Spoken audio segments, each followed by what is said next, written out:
John Tory, the Ontario Progressive Conservative leader who lost the by-election yesterday up in the Kawarthas, joins me on the line. Good morning, John. Good morning, Bill. No secret that you and I have become very good friends. I like to think of us as very good friends over the last few years. So I'm feeling for you this morning. But you sounded actually a lot better than I would have last night when you spoke to all of your supporters. What's your take on all of this? Well, look, it was never, as you said, any kind of a cakewalk. You know, the funny part of this is when you say to people that it's competitive and it's tight, they're so used to politicians, feeding them BS that when you're actually telling the truth, I don't think they believe you. So it was tight. I was a person coming from Toronto to a very traditional riding where they've had a member of the Scott family, for example. Laurie Scott, as you know, was the MPP who stepped aside. Her father was an MP of great distinction here for 25 or 30 years.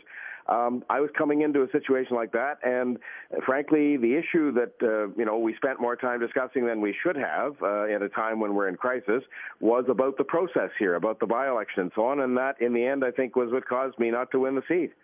How much of it had to do with your own party? Were there people in the background not happy that you stayed on after the last election who, if at the very least, weren't helping you? I'll be honest that I will never, as long as I live, understand how you could belong to a political party and be a member and say that you're a proud member of that party and then consciously undermine its leader. And there were people who were doing that. And, they do it, of their own free will and for reasons best known to themselves. But did it impact on my ability to win the by-election, to be as strong as I had to be? Yes, it did. What was that like for you as someone who has been in politics in a public way in the last few years, but has been a member of a political party, and I've heard you over the years talk about the great friends that you've met along the way. It must have been very difficult to see how ugly it can get, especially among people you counted as friends. Bill, in politics there's going to be some difficult times. There's going to be things written about you that you're never going to like, but that, may be fair comment. What I find, impossible to understand is people who belong to a party and who do something to undermine its leader. I just couldn't do it. I never have. I never will. And so it's tough. But look, you accept this. You're a big boy, and you accept the fact you volunteered for this. And there are so many great people in the party. There's so many great things parties can do. There are so many exciting days when you can help people in politics that you just have to accept things as they come. Yeah, well, and now my questions are starting to make you sound bitter, and I want people to know you have not talked to me about this at all along the way. So I'm not trying to get it. These are things that I've heard from other sources inside the party, and I know what goes on in the Conservative Party here in Ontario a little bit. Well, so, Bill, make it very clear. I am not bitter, because the reason I'm not is that in the end, what I always said was that when, my political career reached any stage, even including when it gets to the end, I want to be able to look myself in the mirror and say, did I retain my sense of honor? Am I seen as an honest person? Do I have my integrity intact? And I spent 4 years in politics, and I think most people would say yes to those questions, and that's what matters the most to me, and always has. I've heard a lot of people, though, in the last couple of years give you advice about how to play politics more. Don't be so quick to tell people the truth. Sometimes you have to tell them what they want to hear, and then once you get in power, then you can do other things. Do you, at any level, regret not having been more of a politician and less of an honest guy?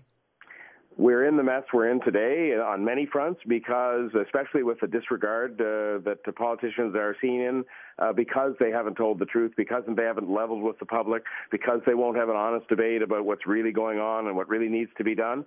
That's why we're in the mess we're in, and that's why politicians are held in such low regard. So if I didn't win because I was too honest, then so be it. I would rather have that, on my gravestone than something else where it said he, did something expeditious or told a huge lie to win.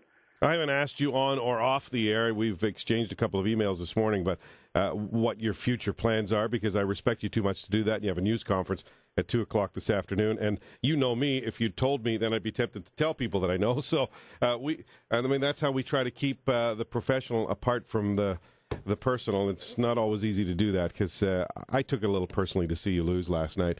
I'm very sad for you, but I kept thinking back to about a year and a half ago when I was offered a job out of the country.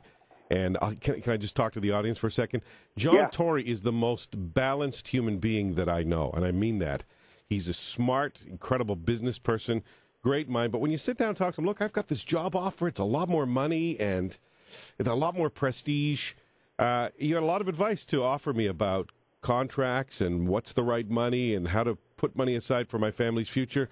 But you talk a lot about today, the importance of your family, the love I have for my wife and that you have for Barb, and how all of those things have to be balanced. So I'm not worried about John Tory. Whatever you decide at 2 o'clock today, your feet are firmly on the ground. So, and just in case you announce that you're leaving public life, I want to thank you for doing it for all the right reasons. I wanted to serve the public, Bill, and I still do in some way or other because I want to make a difference. I see so many problems. I see, in our own city, there's a lot of problems and people who are hurting, and I just think if you have the opportunity to make a difference, you should. So today, we'll decide what we're going to do going forward, and then we'll do something. But I won't be sitting around, drinking drinks out of one of those glasses with the umbrella in it on some beach. I'm too young and too interested in making a difference. Thank you, John. Thank you, Bill. Ontario Progressive Conservative leader John Tory, who could have just avoided doing this prearranged interview entirely this morning.